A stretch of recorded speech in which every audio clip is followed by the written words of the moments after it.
Hello, good morning, ನಮಸ್ಕಾರ ಎಲ್ರಿಗೂ. ನಾನ್ Gayatri. Welcome to my channel Gayu skills. ಇದೇನು ಅಂದ್ರೆ ನನ್ನ ಮಗನ ಗ್ರಾಜ್ಯುಯೇಷನ್ ಡೇ. ಹೌದು, ಪ್ರತಿಯೊಬ್ಬ ತಂದೆ ತಾಯಿ ಹಾಗೂ ಮಗುವಿನ ಜೀವನದಲ್ಲಿ ತುಂಬಾ ಮಹತ್ತರವಾದ ದಿನ. ಗ್ರಾಜ್ಯುಯೇಷನ್ ಡೇ ದಿನ ಇವರೆಲ್ಲರೂ ಡಾಕ್ಟರ್ಸ್, ಗ್ರಾಜ್ಯುಯೇಟ್ ಆಗಿರುವಂತ ಡಾಕ್ಟರ್ಸ್, ಪ್ರೆಸೆಂಟ್ಲಿ ಆಗಿರುವಂತ ಡಾಕ್ಟರ್ಸ್ ಒಂದೆರಡು ಸ್ಟೆಪ್ ಹಾಕ್ಬಿಟ್ಟು ಅವರ ಕ್ಯಾಪ್, ಅವ್ರು ಹಾಕೊಂಡಿರುವಂತ ಕ್ಯಾಪ್ನ ಮೇಲಕ್ಕೆ ಎಸಿತಾರೆ. ಅದು ತುಂಬಾ ಮಜವಾಗಿತ್ತು ನೋಡ್ಲಿಕ್ಕೆ. ನಾವೆಲ್ಲ ಪೇರೆಂಟ್ಸ್, ಇಲ್ಲಿರೋರು ಎಲ್ಲರೂ ಪೇರೆಂಟ್ಸ್ ಇಷ್ಟು ಎಕ್ಸೈಟ್ಮೆಂಟ್ ಅಲ್ಲಿ ನಾವು ನಿಂತಿದ್ವಿ ಅಂದ್ರೆ ಗ್ರಾಜ್ಯುಯೇಷನ್ ಅವ್ರಿಗ ನಮೀಗ ಗೊತ್ತಾಗ್ತಾ ಇರ್ಲಿಲ್ಲ. ತುಂಬಾ ಹೆಮ್ಮೆ. ಆ ಕಣ್ಣು ತುಂಬಿಕೊಂಡೇ ಇದ್ವಿ ಎಲ್ರು. ಎಷ್ಟೋ ಪೇರೆಂಟ್ಸ್ ಮಕ್ಕಳನ್ನ ತಬ್ಕೊಂಡು ಅತ್ರು ಕೂಡ. ಅಂತ ಒಂದು ಮಹತ್ತರವಾದ ದಿನ. ಈ ಒಂದು ದಿನಕ್ಕಾಗಿ 5.5 ವರ್ಷ ಕಾದಿದ್ದಾರೆ ಮಕ್ಕಳು. ಹೌದು, 4 ವರ್ಷ ಓದಿದ್ರೆ 1.5 ವರ್ಷ ಇಂಟರ್ನ್ಶಿಪ್, 1 ವರ್ಷ ಇಂಟರ್ನ್ಶಿಪ್ ಬರುತ್ತೆ. ಟೋಟಲಿ 5.5 ವರ್ಷ ಓದಿದ್ದಾರೆ. ಇದು ನನ್ನ ಮಗನ ಅವತ್ತಿನ ಔಟ್ಫಿಟ್. ಆ ಯಾವಾಗ್ಲೂ ನಿಮ್ಗೆ ಹೇಳ್ತಾ ಇದ್ದೆ ವಿಡಿಯೋ ಹಾಕ್ಬೇಡಿ ಅಂತ ಹೇಳ್ತಾ ಇದ್ದ ಅಂತ, ಬಟ್ ಇವತ್ ಹೇಳ್ದ ಫೋನ್ ಮಾಡಿ, ಯಾವ್ದಾದ್ರೂ ವಿಡಿಯೋ ಹಾಕೊಳ್ಳಿ, ಹೆಂಗಾದ್ರೂ ಇನ್ ಮುಂದಕ್ಕೆ ಹಾಕಿ ನೀವು ಅಂತ. ಖುಷಿ ಆಯ್ತು ನನ್ಗುನು. ಇವರೆಲ್ಲ ಅವನ ಬೆಸ್ಟ್ ಫ್ರೆಂಡ್ಸ್ ಮತ್ತೆ ಅವರ ತಂದೆ ತಾಯಿಗಳು ಎಲ್ರು ನಾವೆಲ್ಲ ಜೊತೆಗೆ ಒಂದೇ ಫ್ಯಾಮಿಲಿ ತರ ನಿಂತ್ಕೊಂಡು ಫೋಟೋ ತೆಗ್ಸ್ಕೊಂಡಿದ್ದು. ನನ್ನ ಮಗನ ಕ್ಲೋಸೆಸ್ಟ್ ಫ್ರೆಂಡ್ಸ್ ಇದು ಗ್ರೂಪು. ಇಲ್ಲಿ ಎಲ್ಲ ಅವನ ಫ್ರೆಂಡ್ಸ್ ತಂದೆ ತಾಯಿಗಳು ನೋಡ್ಬೋದು. ಎಷ್ಟು ಹೆಮ್ಮೆ ಅಲ್ವಾ. ಇಂಥ ಒಂದಿನ ನಿಜವಾಗ್ಲೂ ಎಲ್ಲರ ಜೀವನದಲ್ಲೂ ಬರ್ಲಿ. ಅದು ಅನುಭವ ಆದಾಗ್ಲೇ ನಮ್ಗೆ ಗೊತ್ತಾಗೋದು. ಇವ್ರುಗಳಿಗೆ ಆ ಸ್ಮೈಲ್ ನೋಡಿ, ಆ ಎಕ್ಸೈಟ್ಮೆಂಟ್ ನೋಡಿ, ಆ ಖುಷಿ ನೋಡಿ, ಏನೋ ಒಂದ್ ಸಾಧನೆ ಮಾಡಿ ಆ ಇವತ್ತು ಹೊರಟಿದೀವಿ ಅನ್ನೋ ತರ. ಹೌದು, ಸಾಧನೆ ಮಾಡಿದ್ದಾರೆ ಮಕ್ಕಳು. ಅವರು ಇಲ್ಲಿ ತನಕ ಓದ್ತಾ ಇದ್ರು, ಎಕ್ಸಾಮ್ಸ್ ಬರಿತಾ ಇದ್ರು, ಅವಾಗ ನಿಜವಾಗ್ಲೂ ಏನು ಅನ್ಸ್ಲಿಲ್ಲ. ಇಂಟರ್ನ್ಶಿಪ್ ಮಾಡಕ್ಕಂತ ಹೊರಟ್ರಲ್ಲ, ಆಗ ರಿಯಲ್ ಡಾಕ್ಟರ್ಸ್ ಅಂದ್ರೆ ಏನಂತ ಗೊತ್ತಾಗಿದೆ. ಆವಾಗ ಹಗಲು ರಾತ್ರಿ ಯಾವ್ದು ಗೊತ್ತಿಲ್ಲದೆ, ಊಟ ಇಲ್ಲ, ನಿದ್ರೆ ಇಲ್ಲ. ಒಂದೊಂದ್ ದಿನ 24 hours ಹೋಗಿ 36 hours, 48 hours ತನಕ ಹೋಗಿರೋದು ಇದೆ. ಬಾತ್ರೂಮ್ಗೆ ಹೋಗ್ಬೇಕು ಅಂದ್ರು ಆಗದೆ ಇರೋಂಥ ಸಮಯ. ಆ ಆ ಅಂತ ಒಂದು ಕಠಿಣವಾದ ಪರಿಸ್ಥಿತಿಯಲ್ಲೂ ಅವರು ಸರ್ವಿಸ್ ಕೊಟ್ಟಿದ್ದಾರೆ. ಹೆರಿಗೆ ಆಸ್ಪತ್ರೆಯಲ್ಲಿ ವರ್ಕ್ ಮಾಡುವಾಗಂತೂ ಕಣ್ಣೀರ್ ಹಾಕಿದ್ದು ಉಂಟು. ಯಾಕಂದ್ರೆ ಒಬ್ರಾದ್ಮೇಲೆ ಒಬ್ರು ಲೇಬರ್ ರೂಮ್ ಬರ್ತಾ ಇದ್ರಂತೆ. ಬನ್ನಿ ಇವಾಗ. Sridhar P. Ravikumar. He is a punctual, down-to-earth and an empathetic person who works smartly and efficiently. A warm-hearted dog enthusiast and an excellent cook. He brings warmth to every task. Quick, focused and passionate about surgery, he combines skill, care and dedication in everything. Dr. ನೋಡಿದ್ರಲ್ಲ, doctor certificate ಇಸ್ಕೊಳ್ಳುವಂತ ಸಮಯ. Giridhar P Ravikumar ಅಂತ ಕರೆದ ತಕ್ಷಣ ಮೈಯೆಲ್ಲ ರೋಮಾಂಚನ ಆಯ್ತು. ಹೌದು, ಈ ಒಂದು ದಿನಕ್ಕೆ ಅವನು ಹುಟ್ಟದಾಗಿಂದ ನಾನು ಕಾಯ್ತಾ ಇದ್ನೇನೋ ಅಂತ ಅನ್ಸಿದ್ದು ನಿಜ. ಅವ್ನು ಹುಟ್ಟಿದಾಗ ಒಂದು ಕನ್ಸಿತ್ತು, ಇವನನ್ನ ಡಾಕ್ಟರ್ ಮಾಡ್ಬೇಕು, ಡಾಕ್ಟರ್ ಗಿರಿಧರ್ ಪ್ರೊನೌನ್ಸ್ ಮಾಡಕ್ ಚೆನ್ನಾಗಿದೆ ಅಂತ ನಾನು ಅನ್ಕೊಂಡಿದ್ ನಿಜ ಮನ್ಸಲ್ಲಿ, ಬಟ್ ಎಲ್ಲೂ ಹೇಳಿಲ್ಲ. ಆ ಮೆಡಿಕಲ್ ಓದ್ಬೇಕು ಅನ್ನೋ ಆಸೆ ಅವನ್ಗೂ ಹುಟ್ಟಿದ್ದು, ಅವನಾಗೆ ಹುಟ್ಟಿ ಅವನು ಹೋಗಿದ್ದು ಮೆಡಿಕಲ್ಗೆ. Finally today I can proudly say doctor Giridhar PR. ಇದು ಶ್ರೀಕಾಂತ್, ನನ್ನ ಮಗನ ಕ್ಲೋಸೆಸ್ಟ್ ಫ್ರೆಂಡ್. ಅವರು ಬೆಸ್ಟ್ ಫ್ರೆಂಡ್ಸ್ ಏನಿದಾರೋ ಅವರೆಲ್ಲರೂ ನನ್ನ ಮಕ್ಕಳು ಕೂಡ. ಯಾಕಂದ್ರೆ ನೀವು ಇಲ್ಲಿ ತನಕ ನೋಡಿರ್ತೀರ, ನಮ್ಮ ಮನೇಲಿ ಆಗೋ ಪ್ರತಿ ಹಬ್ಬ ಹರಿದಿನ, ಪೂಜೆ ಪುನಸ್ಕಾರ ಎಲ್ಲದರಲ್ಲೂ ಇವರೆಲ್ಲರೂ ಭಾಗಿಯಾಗಿದ್ದಾರೆ. ಯಾಕಂದ್ರೆ ಅವರೆಲ್ಲ ತಂದೆ ತಾಯಿ ದೂರ ಇರೋದ್ರಿಂದ ಇವರು ನಮ್ಮ ಮನೆಯ ಮಕ್ಕಳೇ. ಇವತ್ತು ವಿಡಿಯೋ ಹಾಕುವಾಗ ನನ್ ಮನ್ಸಂತೂ ಒಪ್ಲೇ ಇಲ್ಲ ನನ್ ಮಗನ್ ವಿಡಿಯೋ ಅಷ್ಟೇ ಹಾಕ್ಲಿಕ್ಕೆ. ಯಾಕಂದ್ರೆ ಇವ್ರೆಲ್ರು ನನ್ ಮಕ್ಕಳಲ್ವಾ, ಎಲ್ರದು ನಾನು ಹೆಮ್ಮೆಯಿಂದ ಹಾಕ್ಬೇಕು ಅಂತ. ಇವನು ಜ್ಞಾನೇಂದ್ರ, ನನ್ ಮಗನ ಕ್ಲೋಸೆಸ್ಟ್ ಫ್ರೆಂಡ್ ಅಗೇನ್. ಈಗ ಬರೋರು ಎಲ್ರು ಅಷ್ಟೇ ಅವನ ಕ್ಲೋಸ್ ಫ್ರೆಂಡ್ಸು. ಜೀವಕ್ಕೆ ಜೀವ ಕೊಡುವಂತ ಗೆಳೆಯರು ಇವರೆಲ್ಲ. 4-5 ವರ್ಷದಿಂದ ಅದೇ ರೀತಿ ಇದ್ದಾರೆ. ಇವನು ಅಭಯ್ KC, ನನ್ನ ಸ್ಟೂಡೆಂಟ್ ಕೂಡ. ಪ್ರೌಡ್ಲಿ ಹೇಳ್ಕೊತೀನಿ, ನನ್ನ ಸ್ಟೂಡೆಂಟ್ ಮೊದ್ಲು, ಆಮೇಲೆ ನನ್ನ ಮಗನ್ ಫ್ರೆಂಡು. ಸೊ ನನ್ನ ಪ್ರೈಮರಿಲಿ ನಾನು 5 ವರ್ಷ ಇವನ್ಗೆ ಟೀಚರ್ ಆಗಿ ನಾನು ಹೇಳ್ಕೊಟ್ಟಿದ್ದೀನಿ. ಆ ಹೆಮ್ಮೆ ಕೂಡ ಇದೆ. Doctor Abhay KC. ಹೌದು, ನಾನು ಇವಾಗ ಹಂಗೆ ಹೇಳ್ಬೇಕು, ಶ್ರೀಕಾಂತ್ ಅಲ್ಲ, doctor Srikanth, doctor Abhay, doctor Giridhar. ಇವಳು ಸಂಜನಾ ಶಿವಸೈಲಂ, ನನ್ನ ಮಗನ ಕ್ಲೋಸೆಸ್ಟ್ ಫ್ರೆಂಡ್. ಇವರೆಲ್ಲ ಒಂದು ಗ್ರೂಪ್, ತುಂಬಾ ಒಳ್ಳೆ ಫ್ರೆಂಡ್ಸು. ನನ್ಗೆ ನೋಡುವಾಗ ನನ್ನ ಫ್ರೆಂಡ್ಸು, ನನ್ನ ಕ್ಲಾಸ್ಮೇಟ್ಸ್ ನೆನಪಾಗ್ತಾರೆ. ಯಾಕಂದ್ರೆ ಇವರು ಎಲ್ರೂ ಹಾಗೆ ಇದ್ದಾರೆ. ಹಗಲು ರಾತ್ರಿ ಕಷ್ಟ ಸುಖ ಎಲ್ರೂ ಹಂಚ್ಕೊಂಡು ಈ 5.5 ವರ್ಷನ ಕಳೆದ್ರು. ಇಲ್ಲಿಗ್ ಮುಗಿತಾ ಅಂದ್ರೆ ಇಲ್ಲ, ಇನ್ನ ಕೆಲವು ದಿನ ವರ್ಕ್ ಮಾಡಿ, ಹೆಚ್ಚು ಕಡಿಮೆ ಇನ್ನೊಂದು 15-20 ದಿನ ವರ್ಕ್ ಮಾಡ್ಲೇಬೇಕು. ಆ ನಂತರ ಇವ್ರಿಗೆ ಬಿಡುಗಡೆ. ಇವನು ಕಾರ್ತಿಕ್, ಇವ್ರ ತಂದೆ ಕೂಡ doctor. But very down to earth and simple boy. ನನ್ನ ಮಗನ ಬೆಸ್ಟ್ ಫ್ರೆಂಡ್ ಅಂತಾನೆ ಹೇಳ್ಬೋದು. ಇವರು 6 ಜನ ವೆರಿ ಥಿಕ್ ಫ್ರೆಂಡ್ಸ್. ಇನ್ನ ಒಬ್ಳು ಫ್ರೆಂಡ್ ಇದ್ದಾಳೆ, ಬಟ್ ಅವಳ ವಿಡಿಯೋ ಸಿಕ್ಲೇ ಇಲ್ಲ ನಂಗೆ.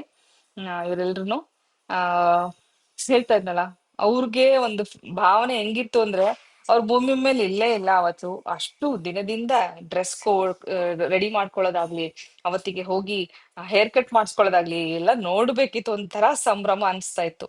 ಇಲ್ಲಿ ಆ ಒಂದು ಗ್ರಾಜುಯೇಷನ್ ಸರ್ಟಿಫಿಕೇಟ್ ಇಸ್ಕೊಂಡ ನಂತರ ನಾವು 3 ಜನ ತೆಗೆಸ್ಕೊಂಡಂತ ಕೆಲವೊಂದು ಫೋಟೋಗ್ರಾಫ್ಸ್ ಎಷ್ಟು ಹೆಮ್ಮೆ ಅಲ್ವಾ. ಎಲ್ಲ ತಂದೆ ತಾಯಿಗೂ ಅಷ್ಟೇ, ನಮ್ಗಷ್ಟೇ ಅಲ್ಲ. ಈ ಜಾಗದಲ್ಲಿ ನೋಡ್ಬೋದು, ಅವ್ರ ತಂದೆಗೆ ಅವನ ಗ್ಯಾಪ್ ಹಾಕ್ಬಿಟ್ಟು ಅಲ್ಲೂ ಕೂಡ ಫೋಟೋ ತೆಗ್ಸ್ಕೊಳಕ್ಕೆ ಇದ್ ಮಾಡ್ದ. ಹಾಗೆ ಅವನಿಗೆ ಅವ್ರ ಅಪ್ಪನ ಕೈಲಿ ಫೋಟೋ ಕ್ಯಾಪ್ ಹಾಕ್ಸ್ಕೊಳ್ಳೋದು ಒಂದು ಹೆಮ್ಮೆ. ಹಲೋ, ನಮಸ್ಕಾರ ಎಲ್ರಿಗೂ. ನಾನು Gayatri. Welcome to my channel Gayu's clips. ಮನೆ ಗೃಹ ಪ್ರವೇಶ ಆಗಿ 26ಕ್ಕೆ 1 ತಿಂಗಳಾಯಿತು. ಅಂದರೆ ಫಂಕ್ಷನ್ ಮಾಡಿ ಪೂಜೆ ಮಾಡಿ ಅಂತೂ ಬಸವನ ಜಯಂತಿಗೆ ಮಾಡಿದ್ದು 20ನೇ ತಾರೀಕಿಗೆ 1 ತಿಂಗಳಾಯಿತು. ತಿಂಗಳ ಮೇಲೆ 4-5 ದಿನ ಸ್ಟಿಲ್ ಕೆಲಸ ನಡೀತಾನೇ ಇದೆ. ಒಂದು ರೀತಿ ಫ್ರಸ್ಟ್ರೇಷನ್. ಏನಕ್ಕೆ ಅಂದರೆ, ಮುಗೀತು, ಅರ್ಧಕ್ಕರ್ಧ ಸಾಮಾನು ಪ್ಯಾಕ್ ಮಾಡಿಟ್ಟಿದ್ದೀವಿ, ಶಿಫ್ಟ್ ಆಗೋಣ ಅಂದರೆ ಇನ್ನೂ ಕೆಲಸ ಮಾಡ್ತಾನೇ ಇದ್ದಾರೆ. ಒಂದು ರೌಂಡ್ ನೋಡ್ಬೋದು ನೀವಲ್ಲಿ.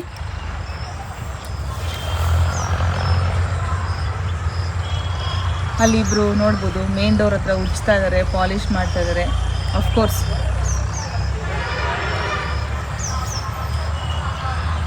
ಅಫ್ಕೋರ್ಸ್ ಪರ್ಫೆಕ್ಟಾಗಿ ಕೆಲಸ ಆಗಬೇಕು. ಆ ಪೇಷನ್ಸ್ ನಮಗೂ ಇರಬೇಕು. ಎಷ್ಟು ಪೇಷನ್ಸ್ ಅಂತ ಇರುತ್ತಲ್ವ, ನಮಗೂ ಸಾಕಾಯಿತು. ಏನಂದರೆ, ಈ ಬೇಸಿಗೆಯಲ್ಲಿ ನಾವು ಹೊಸ ಮನೇಲಿ ಬಂದಿರಬೇಕಂತಿದ್ವಿ. ಆ ಮನೇಲಿ ತುಂಬ ಕಷ್ಟ ಆಗ್ತಿದೆ ಬೇಸಿಗೆ. ಒಂದು ಹಂಚಿನ ಮನೆ ಆದರೂ ಹೆಂಗೋ ಇರ್ಬೋದಿತ್ತೇನೋ, ಆದರೆ ಗಾಳಿ ಇಲ್ಲ, ಬೆಳಕಿಲ್ಲ, ಉಸಿರು ಕಟ್ಟಿದ ವಾತಾವರಣ. ಇಷ್ಟು ವರ್ಷನೇ ಕಳೆದ್ಬಿಟ್ಟಿದ್ದೀವಿ, ಇನ್ನೊಂದಷ್ಟು ದಿನ ಅಂದ್ಕೊಂಡು ತಳ್ತಾನೇ ಇದ್ದೀವಿ. ಇಲ್ಲಿ ಆಗ್ತಾಯಿಲ್ಲ ಕೆಲಸ. ಏನಕ್ಕೆ ಲೇಟ್ ಆಗ್ತಾಯಿದೆ ಅಂದರೆ, ಎಲ್ಲರದು ಒಂದು ಇಂಟೀರಿಯರ್ ಮಾಡಿಸ್ಕೊಂಡು ಮನೆ ಕಟ್ಸ್ಕೊಂಡು ಒಳಗೆ ಬರ್ತಾರೆ. ನಮ್ದು ಏನಾಗಿದೆ, ವಿತ್ ಫರ್ನಿಚರ್ ಮಾಡಿಸ್ತಾ ಇದ್ದೀವಿ. ಮಂಚಗಳು, ಸೋಫಾ ಸೆಟ್ಟು ಎಲ್ಲ ಮಾಡಿಸ್ಕೊಂಡು ಬರ್ತಾ ಇರೋದ್ರಿಂದ ಸ್ವಲ್ಪ ಲೇಟ್ ಆಗ್ತಿದೇನೋ, ಅದ್ರ ಪಾಲಿಷ್ ಕೆಲಸದಲ್ಲಿ ಲೇಟ್ ಆಗ್ತಿದೇನೋ ಏನೋ ನನಗೂ ಗೊತ್ತಾಗ್ತಾಯಿಲ್ಲ. ನಿಮಗೆಲ್ಲ ಅನಿಸ್ತಾ ಇರ್ಬೋದು, ಇನ್ನೂ ವೀಡಿಯೋಸೇ ಹಾಕಿಲ್ಲ, ಏನು ಮಾಡಿದ್ರು, ಇವ್ರು ಶಿಫ್ಟ್ ಆದ್ರಾ ಇಲ್ವಾ ಅಂತ ಅಂದ್ಕೊಳ್ತಾ ಇರ್ತೀರ. ಭಾಳ ಮಾಡಿ ಇನ್ನೊಂದು ವೀಕ್, ಒಂದು ವಾರ ಅನ್ನೋದ್ರಲ್ಲಿ ನಾವು ಶಿಫ್ಟ್ ಆದರೂ ಆಗ್ಬೋದು, ಹೇಳಕ್ಕೆ ಬರಲ್ಲ. ಈ ಕೆಲಸ ಹೆಂಗಾಗುತ್ತೋ ಹಾಗೆ. ನನಗಂತೂ ಪೇಷನ್ಸ್ ಇಲ್ಲ. ಹೊರಗಡೆ ಎಲ್ಲ ಪೇಂಟ್ ಇದೆ, ಹೊರಗಡೆ ಗ್ರಿಲ್ಸಿಗೆಲ್ಲ ಆಯಿಲ್ ಪೇಂಟ್ ಮಾಡೋದೆಲ್ಲ ಇದೆ. ಬಟ್ ಸ್ಟಿಲ್ ನಾನು ಶಿಫ್ಟ್ ಆಗಿಬಿಡ್ತೀನಿ. ಒಳಗಡೆದು ಕ್ಲೀನ್ ಆದ ತಕ್ಷಣ ಶಿಫ್ಟ್ ಆಗೋಣ ಅಂತ ಡಿಸೈಡ್ ಆಗಿದ್ದೀನಿ. ಒಳಗಡೆ ನಾವು ಇದ್ಕೊಂಡು ಹೊರಗಡೆ ಕೆಲಸ ಅವ್ರು ಮಾಡ್ಕೊಳ್ಳಿ, ಒಳಗಡೆ ನಾವು ಅಟ್ಲೀಸ್ಟ್ ಆರ್ಗನೈಸ್ ಮಾಡ್ಕೋಬೋದು ಅಂತ. ಅಷ್ಟೇ ಅಲ್ಲ, ಇನ್ನೊಂದು ಮುಖ್ಯವಾದ ವಿಚಾರ ಹೇಳಲಿಕ್ಕಂತ ನಾನು ವಿಡಿಯೋ ಸ್ಟಾರ್ಟ್ ಮಾಡಿದ್ದು. ಇದೇ ಜೂನ್ 7ನೇ ತಾರೀಕು ಭಾನುವಾರ ತುಮಕೂರಿನ ಗಾಜಿನ ಮನೆ ಅಂದರೆ ಗ್ಲಾಸ್ ಹೌಸಲ್ಲಿ ನಮ್ಮ ಗಾಯೂಸ್ ಕ್ಲಿಪ್ಸ್ ಈವೆಂಟ್ ನಡೀತಾ ಇದೆ. ಅಂದರೆ ಸಂತೆ, ಸ್ವಾವಲಂಬನ ಸಂತೆ ಈ ಸಲ ತುಮಕೂರಲ್ಲಿದೆ. ಎಲ್ಲಿ? ತುಮಕೂರಲ್ಲಿ ಭಾನುವಾರ 7ನೇ ತಾರೀಕು, ಜೂನ್ 7ನೇ ತಾರೀಕು ಈವೆಂಟ್ ಇದೆ. ಮಿಸ್ ಮಾಡದೆ ಬನ್ನಿ. ಬೆಳಗ್ಗೆ 9ರಿಂದ ಸಂಜೆ 7 ಗಂಟೆ ತನಕನೂ ನಾವು ಅಲ್ಲಿ ಸಿಗ್ತೀವಿ ನಿಮಗೆ. ನೀವೆಲ್ಲ ಬಂದರೆ ಎಲ್ಲರೂ ಭೇಟಿ ಮಾಡೋ ಒಂದು ಅವಕಾಶ ನನಗೆ ಸಿಗುತ್ತೆ. ಮಿಸ್ ಮಾಡಬೇಡಿ. ನಾವು ಕಾತರದಿಂದ ಕಾಯ್ತಾ ಇರ್ತೀವಿ. ಲಾಸ್ಟ್ ಟೈಮ್ ಒಂದು ತುಮಕೂರಲ್ಲಿ ಈವೆಂಟ್ ಮಾಡೋಣ ಅಂದ್ಕೊಂಡೆ ಎಲ್ಲ ಪ್ಲ್ಯಾನ್ ಮಾಡಿದ್ವಿ. ಎಕ್ಸಾಮ್ಸ್ ಆ್ಯಂಡ್ ಬಿಸಿಲು ಎರಡಕ್ಕೂ ಎದುರ್ಕೊಂಡು ನಾವು ಬಿಟ್ಬಿಟ್ವಿ.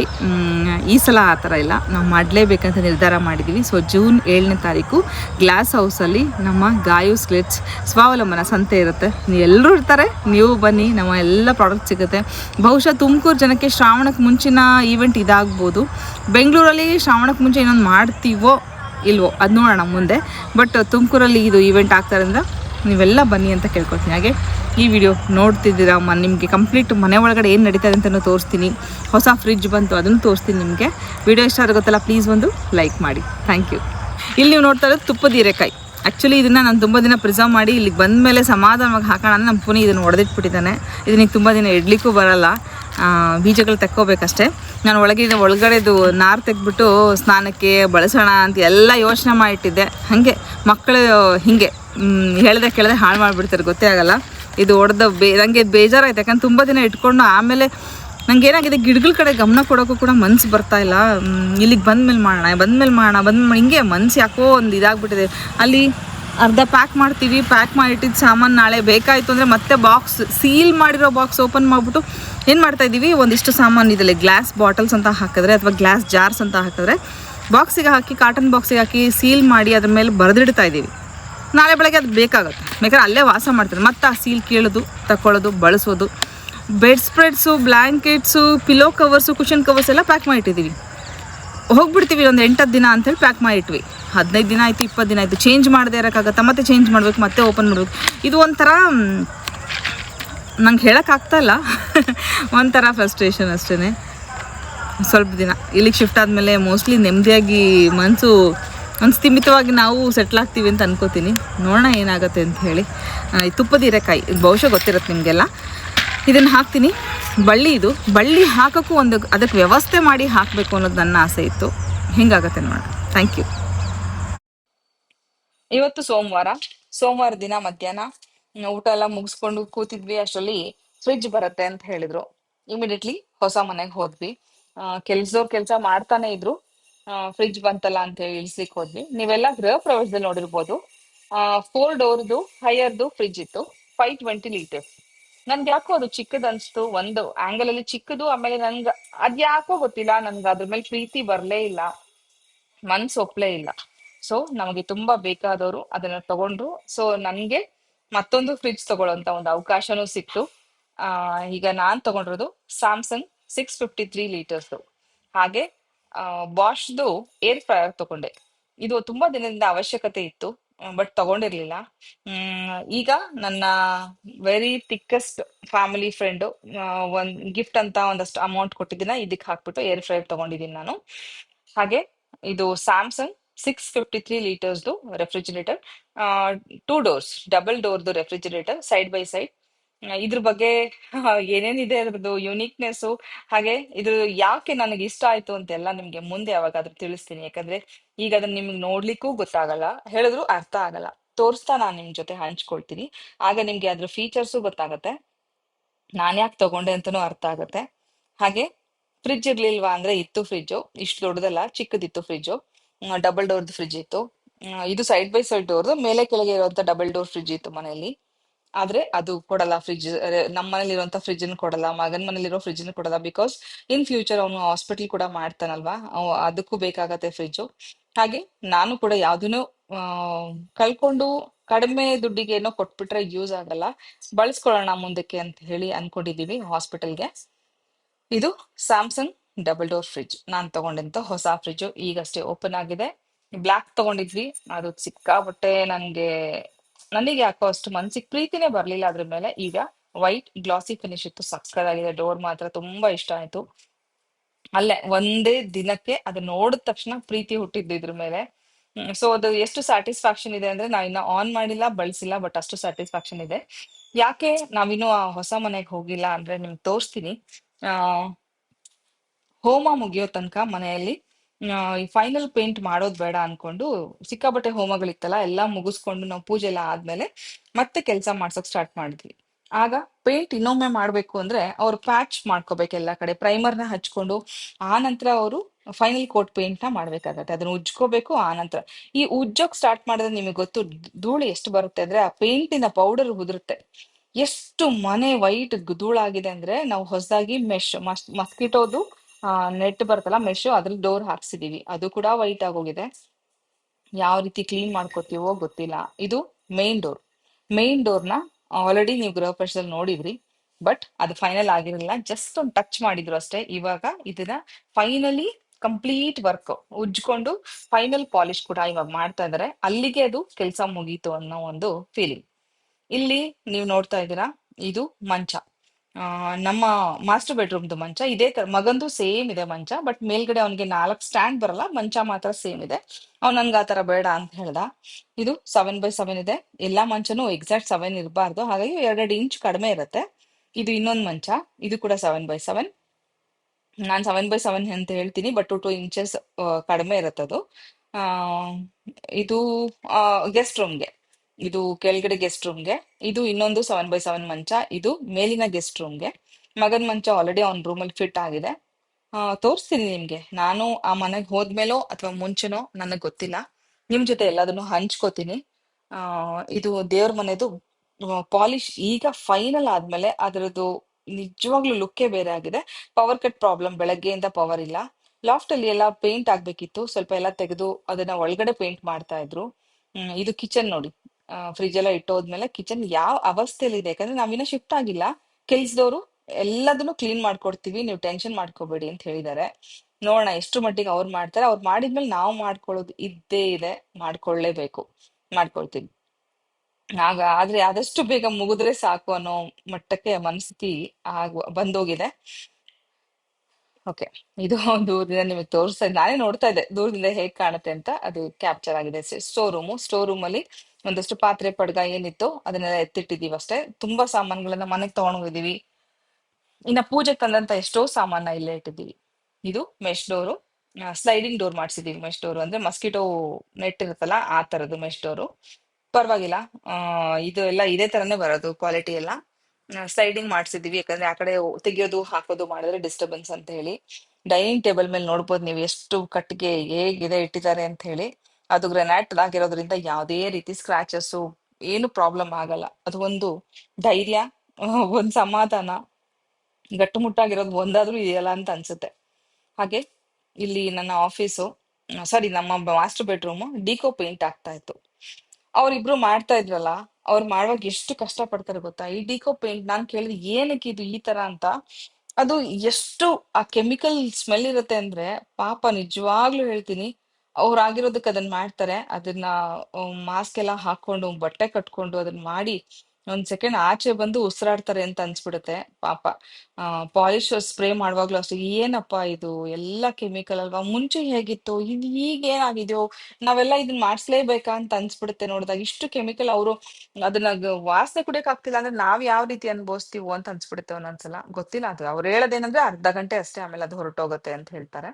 ಇದು ಅಮ್ಮನ್ ರೂಮು ಕೆಳಗಡೆ. ನಮ್ಮ ಮಾಸ್ಟರ್ ಬೆಡ್ರೂಮ್ ಎದುರುಗಡೆ ಇರೋದು ಒಂದು ರೂಮು. ಈಗ ನೋಡಿ ಪಾಲಿಶ್ ಆದ್ಮೇಲೆ ಡೋರ್ ಎಲ್ಲ ಎಷ್ಟು ಚೆನ್ನಾಗಿ ಕಾಣುತ್ತೆ. ಅಲ್ಲಿ ಮೇಲೆ ಏನು ನಾವು ಅಟ್ಟ ಮಾಡ್ಸಿದ್ವಲ್ಲ ಅದ್ರ ಡೋರ್ಗೂ ಕೂಡ ಎಡ್ಜಸ್ಗೆ ಪಾಲಿಶ್ ಆಗಿದೆ. ಕಂಪ್ಲೀಟ್ ನೋಡ್ಬೋದು. ಇಲ್ಲಿ ಮೆಶ್ ಕೂಡ ಹಾಕ್ಸಿದೀವಿ. ಆ ಮೆಶ್ದು ನಿಮಗೆ ಫೀಲ್ ಆಗತ್ತೆ ನೋಡಿ, ಮೆಶ್ ಡೋರ್ ಇದೆ ಇಲ್ಲಿ. ಯಾಕಂದ್ರೆ ಇಲ್ಲಿ ನಿಮ್ಗೆ ಗೊತ್ತು, ಅಕ್ಕಪಕ್ಕ ಸುತ್ತಮುತ್ತ ಹಸಿರಿರೋದ್ರಿಂದ ಎನಿ ಟೈಮ್ ಆಲ್ 365 days ಸೊಳ್ಳೆ ಇದ್ದೇ ಇರುತ್ತೆ, ಅದು ಗ್ಯಾರಂಟಿ. ಇಲ್ಲಿ ಬನ್ನಿ, ಇದು ಮೇಲೆ ಮಗನ ಇನ್ನೊಂದು ಮಾಸ್ಟರ್ ಬೆಡ್ರೂಮ್, ಮಗನ್ ರೂಮ್ ಇದು. ಅಲ್ಲಿ ಡಿಕೋ ಪೇಂಟ್ ಎಲ್ಲ ಕಂಪ್ಲೀಟ್ ಪೇಂಟ್ ಆಗಿದೆ. ಅಲ್ಲೊಂದು ಟೇಬಲ್ ಬರುತ್ತೆ ಎದುರುಗಡೆ, ಅದೇನ್ ಗೊತ್ತಾ, ನಿಮಗೆ ಹೇಳ್ತೀನಿ ಬಿಡಿ ಮುಂದೆ. ಇವಾಗ್ಲೇ ಎಲ್ಲದನ್ನೂ ಹೇಳ್ಬಿಟ್ರೆ ಅದ್ರಲ್ಲಿ ಯಾವ ಥ್ರಿಲ್ ಇರಲ್ಲ. ನಿಮಗೆ ಹೇಳ್ತೀನಿ. ಇದು ಡಿಕೋ ಪೇಂಟ್ ಮಾಡ್ಸಿರೋದು. ರೂಮ್ ಎಲ್ಲ ರೆಡಿ ಆಗಿದೆ ಅವನದು. ಈಗ ಏನ್ ಪೇಪರ್ ಹಾಕಿರ್ತಾರಲ್ವಾ, ಆ ಪೇಪರ್ನೆಲ್ಲ ಕಿತ್ಬಿಟ್ಟು ಜಸ್ಟ್ ಒಂದು ವೈಪ್ ಮಾಡ್ಕೊಂಡು ಎಲ್ಲದನ್ನು ಒರೆಸ್ಕೊಂಡು ನೆಲ ಎಲ್ಲ ಅವರು ಕ್ಲೀನ್ ಮಾಡ್ಕೊಡ್ಬೇಕು. ಪಾಲಿಶ್ ಎಲ್ಲ ಬಿದ್ದೋಗಿದೆ, ಅದೆಲ್ಲ ಮಾಡ್ಕೊಟ್ರೆ ಅಲ್ಲಿಗೆ ನಮ್ಗೆ ಕೆಲ್ಸ ಮುಗೀತು ಅಂತ ಅವತ್ ಅನ್ಸುತ್ತೆ. ಅವ್ರು ಇನ್ 3 ದಿನ ಅಂತಾರೆ, ನಾನು ಇನ್ನ 6 ದಿನ ಮನ್ಸಲ್ಲಿ ಇಟ್ಕೊಂಡಿದೀನಿ. ಎಷ್ಟ್ ದಿವಸ ಹೋಗತ್ತೋ ನೋಡೋಣ. ಬಹುಶಃ ಮುಂದಿನ ವಾರದಲ್ಲಿ ಅಲ್ಲಿ ಇರ್ತೀವಿ ಅನ್ಸುತ್ತೆ. ಆದ್ರೆ ಈವೆಂಟ್ ಇದೆ ಅಲ್ವಾ, 7ನೇ ತಾರೀಕು ಈವೆಂಟ್ ಮುಗಿಯೋ ತನಕ ಏನಾಗುತ್ತೋ ಶಿಫ್ಟಿಂಗ್, ಮತ್ತೆ ಅದಕ್ಕೊಂದ್ 2 ದಿನ ನಮ್ದು ಹೋಗುತ್ತಲ್ವಾ. ನೋಡೋಣ, ಯಾರಿಗೂ ತೊಂದರೆ ಆಗ್ಬಾರ್ದು, ಯಾರಿಗೂ ಡಿಸ್ಟರ್ಬ್ ಮಾಡಲ್ಲ, ಎಲ್ಲದನ್ನು ಮ್ಯಾನೇಜ್ ಮಾಡ್ಬೇಕು ಅಂತಾನೆ ಅನ್ಕೊಂಡಿದೀವಿ. ಒಂದು ವಾಕ್-ಇನ್ ಕ್ಲಾಸೆಟ್ ಇದು ಎಲ್ಲ ಕ್ಲೀನ್ ಆಗಿದೆ, ಪೇಂಟ್ ಆಗಿದೆ, ಕಂಪ್ಲೀಟ್ ಅವಂದೆಲ್ಲ ರೆಡಿ ಆಗಿದೆ. ಮೇಲಿಂದ ರೂಮ್ ಆಗಿದೆ. ಗೆಸ್ಟ್ ರೂಮ್ ಕೂಡ ನೋಡಿ, ಅಲ್ಲಿ ಮಂಚ ಕಾಣಿಸ್ತದೆ ಎದುರುಗಡೆ, ಅದು ಅವನ್ ಮಂಚ. ಅದನ್ನ ರೆಡಿ ಮಾಡಿ ಇಟ್ಟಿದ್ದಾರೆ. ಅಲ್ಲಿಗೆ 4 ಬೆಡ್ರೂಮ್ಗೆ 4 ಮಂಚ ಆಗಿದೆ. 2 ಆಲ್ರೆಡಿ ಮನೇಲಿತ್ತು, ಸೇಮ್ ಸೈಜ್ ಮಂಚಗಳೇ, ದೊಡ್ಡ ಮಂಚಗಳೇ ಇತ್ತು ಮನೇಲಿ. ಎರಡು ಇವಾಗ ಹೊಸದಾಗಿ ಮಾಡ್ಸಿದ್ವಿ ನಾವು. ಸೊ ಒಂದು ಫ್ಯಾಮಿಲಿ ಬಂದ್ರು ಆರಾಮ್ಸೆ ಮಲಗ್ಬೋದು, ಆ ತರ ಒಂದು ಅನುಕೂಲ ಆಗುತ್ತೆ ಅಂತ ಅನ್ಕೊಂಡು ಸೇಮ್ ಸೈಜ್ ಮಾಡ್ಸಿದ್ವಿ. ಇದು ಮೇಲಿನ ಹಾಲು, ಫಸ್ಟ್ ಫ್ಲೋರ್ ಅಲ್ಲಿ ಇರುವಂತ ಹಾಲು. ತುಂಬಾ ಜನ ಕೇಳ್ತಾ ಇದ್ರು, ಜಿಮ್ ರೂಮ್ ಇಲ್ವಾ, ಆ ಎಂತದ್ದು ಹೋಮ್ ಥಿಯೇಟರ್ ಇಲ್ವಾ ಅಂತ. ನಿಜವಾಗ್ಲೂ ಇಲ್ಲ, ನಮ್ಮ ಮನೇಲಿ ಅದೆಲ್ಲ ಇಲ್ಲ, ಅದನ್ನೆಲ್ಲ ನಾವು ಬಳಸೋದು ಇಲ್ಲ. ಪ್ರಾಕ್ಟಿಕಲಿ ಯೋಚನೆ ಮಾಡಿದ್ರೆ ಜಿಮ್ ರೂಮ್ಗೆ ಹೋಗಿ ಜಿಮ್ ಮಾಡ್ಬೇಕು ಅಥವಾ ಎಕ್ಸರ್ಸೈಸ್ ಮಾಡ್ಬೇಕು ಅಂತ ಅನ್ನೋದು ಏನು ಇಲ್ಲ. ವಾಕಿಂಗು, ಎಕ್ಸರ್ಸೈಸು, ಯೋಗ ಎಲ್ ಬೇಕಾದ್ರೂ ಮಾಡ್ಬೋದು, ಅದಕ್ಕೊಂದು ರೂಮ್ ವೇಸ್ಟು. ಜೊತೆಗೆ ಹೋಮ್ ಥಿಯೇಟರ್ ಅಂತಂದ್ರೆ ನೋವೇ. ಹೋಮ್ ಥಿಯೇಟ್ರು ಅದು ಹೆಲ್ತಿಗೆ ಒಳ್ಳೇದು ಅಲ್ಲ, ಯಾಕಂದ್ರೆ ಒಂದು ಕ್ಲೋಸ್ಡ್ ಎನ್ವಿರಾನ್ಮೆಂಟ್, ಯಾವಾಗ್ಲೂ ಅದನ್ನ ಕ್ಲೋಸೇ ಇಟ್ಟಿರ್ತೀವಿ. ಹಾಗೆ ಕ್ಲೀನ್ ಮಾಡೋದೆಲ್ಲ ಕಾರ್ಪೆಟ್ ಹಾಕ್ಸಿರ್ತೀವಿ, ಸೌಂಡ್ ಪ್ರೂಫ್ ಮಾಡಿಸ್ಬೇಕು. ತುಂಬಾ ರಿಸ್ಕಿ. ಅದರ ಅವಶ್ಯಕತೆ ನಿಜವಾಗ್ಲೂ ನಮಗಿಲ್ಲ, ಹಾಗಾಗಿ ನಾವು ಮಾಡ್ಸಿಲ್ಲ. ಕೇಳೋರ್ಗೆಲ್ಲರಿಗೂ ಈಗ್ಲೇ ಉತ್ತರ ಹೇಳ್ತಾ ಇದೀನಿ. 4 ಬೆಡ್ರೂಮ್ ಇದೆ ಮನೇಲಿ, ಬಟ್ ಜಿಮ್ ರೂಮ್, ಆ ರೂಮ್, ಈ ರೂಮ್ ಅಂತ ಯಾವುದೇ ಒಂದು ಎಕ್ಸ್ಟ್ರಾ ರೂಮ್ಸ್ ಮಾಡ್ಕೊಂಡಿಲ್ಲ. ಬಟ್ ಏನಕ್ಕೆ ಏನೆಲ್ಲ ಮಾಡ್ಸಿದೀನಿ ಅನ್ನೋದನ್ನ ಮುಂದೆ ಹೇಳ್ತಾ ಹೋಗ್ತೀನಿ. ವಿಡಿಯೋಸ್ ಇಷ್ಟ ಆಗ್ತಾ ಇದ್ರೆ ದಯವಿಟ್ಟು ಒಂದು ಲೈಕ್ ಮಾಡಿ, ಕಮೆಂಟ್ ಮಾಡಿ, ನಿಮ್ಮ ಅನಿಸಿಕೆನೂ ಕೂಡ ಶೇರ್ ಮಾಡಿ. ನನ್ನ ತಲೆಯಲ್ಲಿ ಏನ್ ಐಡಿಯಾ ಇದೆ ಅಥವಾ ನಾನು ಏನು ಮನ್ಸಲ್ಲಿ ಇಟ್ಕೊಂಡು ನಿಮ್ಗೆ ಈ ವಿಡಿಯೋನ ಮಾಡಿದ್, ಮೀನ್ಸ್ ಈ ಮನೆಯಲ್ಲಿ ಏನೆಲ್ಲ ಮಾಡ್ಸಿದೀನಿ ಅನ್ನೋದನ್ನ ಮುಂದೆ ನಿಮಗೆ ತಿಳಿಸ್ತಾ ಹೋಗ್ತೀನಿ, ನಿಮಗೆ ಗೊತ್ತಾಗುತ್ತೆ. ಯಾಕಂದ್ರೆ ಒಬ್ಬೊಬ್ರು ಮನಸ್ಥಿತಿ ಒಂದೊಂಥರ. ನಾನ್ ಯಾವ್ದನ್ನ ದೃಷ್ಟಿಯಲ್ಲಿ ಇಟ್ಕೊಂಡು ಮಾಡ್ಸಿರೋದು ಅಂತ ನಿಮಗೆ ಗೊತ್ತಾಗುತ್ತೆ. ನಿಮ್ಗೂ ಕೂಡ ಕೆಲವೊಂದು ಐಡಿಯಾಗಳು ಕೂಡ ಸಿಗ್ಬೋದು. Thank you for watching my channel. Thank you so much.